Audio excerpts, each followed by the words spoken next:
It's 7 AM on a very chilly London morning, but the early start's going to be worth it because we're doing something pretty cool today. We're heading to the Nürburgring. Tiff apparently is bringing a pretty decent piece of kit to get us there. Here he is. Good morning, Mike. I trust you approve of the wheels. Mr. Needell, this will do nicely. We've got a train to catch, so look, get your kit in the bag. Right, yep. We'll open the boot and let's head down to the Channel Tunnel. Right, onwards. Seatbelt on, be a good boy. This weather's not so good, Mike. No, not great. And actually, this is my first time doing this. I've only ever got the ferry or flown there before, so this is my first time using Eurotunnel. Will this thing even fit? Yes, we booked the single-deck area, which is popular with most supercars. So there might be some cool stuff with us then. Probably not, probably the crew. And they're not really cool at all, let's be honest. And Mike, just to spoil you on your first trip to the tunnel, we're in Flexi Plus, which means a free lunch. I wonder if they'll have soup. I fancy a soup in this weather. Have you got an umbrella or anything, though? Got a coffee hood.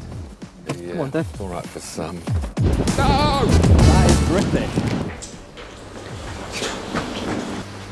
Michael, welcome to the Flexi Plus Lounge. Teas and coffees are over there, and a cup of black coffee for me, please. Don't forget the sugar. Yes, sir.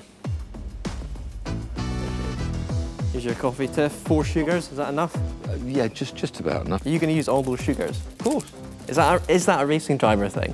Energy, energy. Oh, Mike, where's the stirrer?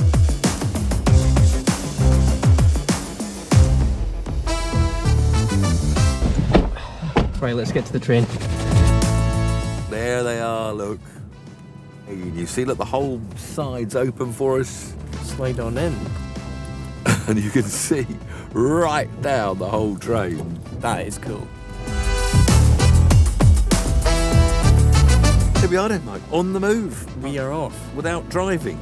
Now, the reason that we're going to the Green Hell is I wanted to chat to you about a race back in the day. A race in one of these, a 1989 Porsche 962. What a car. And yes, I raced in the Nürburgring. Group C back then, that was that amazing decade from, 82 to 92. Probably the best decade of world sports cars I was so privileged to be a part of. And it was obviously quite a tough race for you, because you finished 15. Yeah, okay. And was that your first race at the Nürburgring? It was, yeah. First time I ever raced the Nürburgring. A lot of troubles. We had these uprights. We had a fire at Le Mans. The uprights weren't machined properly. The new ones, the air wasn't going through, as we found out afterwards. So we spent a troubled race with brake pumping the pedal, up and down every straight to try and get some pressure up. Can't imagine brake failure in a Group C car something that you want. Once you're across the channel, there's a whole host of motorsport venues within reach of the tunnel. There's Le Mans, Spa, Zolder, Zandvoort, Paul Ricard, Reims, and then of course the petrolhead pilgrimage destination, the Nürburgring, via the legendary German autobahns.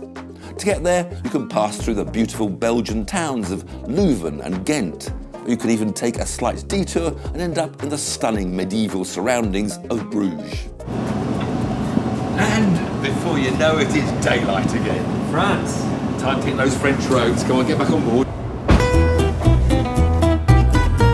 In France, and the rain stopped. Look, it's dry. So that was really easy, but how did you do it back in the day? Well, it was all ferries. I mean, there was no other choice. So. Right. And did you guys drive yourselves, or did you go with the team, or how? No, we used to drive ourselves. If I were to race with Derek Bell, I had a very nice Porsche 944 Turbo as my company car. Right, so it's just the 300 miles to the Nürburgring. Easy. You've got coffee in here. We're back down now anyway. So you are associated with Porsche, so you're probably going to see me as the enemy because I'm a massive TWR Jaguar fan. And actually, I've brought my jacket. Do you want to see my jacket? No! You are talking about the team that stopped you sitting beside a Le Mans winner. Oh, for Purple and goodness green sake. vintage. It's actually slightly too big for me, but it might fit you perfectly. Never. Fine, sorry, I'll put it away. What was the most expensive car to go through the tunnel? There's going to be some nice stuff. It's definitely going to be a hypercar. So I'm going to go Bugatti Veyron, and I'm going to say £3 million. was actually a LaFerrari, estimated at about 5.5 million now. Damn, they've gone up Where in did they get these value. prices I know, where did that come? Here we are then, Mike. Nürburgring. That iconic red sign there, that is seriously cool. Is this Fangio at the entrance here? Oh yeah, the statue of Fangio with his Mercedes. What was that, 1955? Magic. Let's have a look. So here we are on the start-finish line of the famous Nürburgring. Are all the memories coming back? Indeed they are. Sadly, the track's closed today. We can't take the BMW around it, but do you fancy a walk down memory lane? Yeah, absolutely. The more nostalgic, the better. Unfortunately, this is bringing back more nightmares than happy memories, because in 1989 with a Porsche, we had a big problem with overheating brakes. So coming down that hill, I'd be pumping the pedal with my left foot to build some pressure up. The S-bend at the top there, which is now called the Michael Schumacher S, was a fantastic corner in Group C, because you just had to lift a little bit. You couldn't quite take it full throttle. Now you're through the chicane, up the hill, and then of course a left onto the epic Nordschleife. Unfortunately not, because in 1989 the Group C race was on the Grand Prix track, so I turned right in my Porsche now. Are you trying to tell me we've come all the way here just to walk around the GP track? Of course not. We've got to go round the Nordschleife for all those memories. History is there. Thank God for that. We come to the first of the famous blind crests. This one, the Flugplatz, where cars would take off. Don't really have time to look, but that's a pretty little view of Adenau. As in Adenau Bridge? Indeed, where we'll be arriving shortly. And this, of course, must be the most famous corner in the whole world. Yeah, the famous carousel. Carousel. The banking, you can fly up that bank. I always look forward to cars coming around here, because you have two choices, don't you? You either stay low and steep, or high and a bit more shallow. Well, of course, the Nürburgring itself is actually a toll road, so you can turn up, drive all the way here from the UK, pay your ticket, and then you can drive your car on here. But this corner, you really have to be careful on. It's the second section, because people think it opens up more. It's a bit of a blind crest, you can't see the exit. And you see those nice shiny bits of new guardrail. I did see them. Well, that's what you have to pay for if you hit them. And here in the middle of the Pflanzgarten section, it was one crest too many for Stefan Bellof.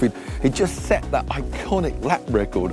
On the very next lap, maybe go a little bit quicker, he came over that crest, the air got under the Porsche, flew, hit the barriers, and he was perfectly unharmed, but it was the end of his race. But that lap record is still the one everybody talks about. Well, it's just so impressive considering how difficult the track is, and there's a reason why so many manufacturers come here to test their cars, because it's just such a huge test of what a car can do dynamically. Well, I think we've covered everything, so back to the Beamer. Yeah, just the long straight to go. Come on, keep up, come on, come on. Well, thanks for the tour, Tiff, but I feel for some content we need to get you back in a 962. Surely you've got a racing friend that can help us out for some content. Yeah, that's a wonderful idea. You know, I think I might just know someone.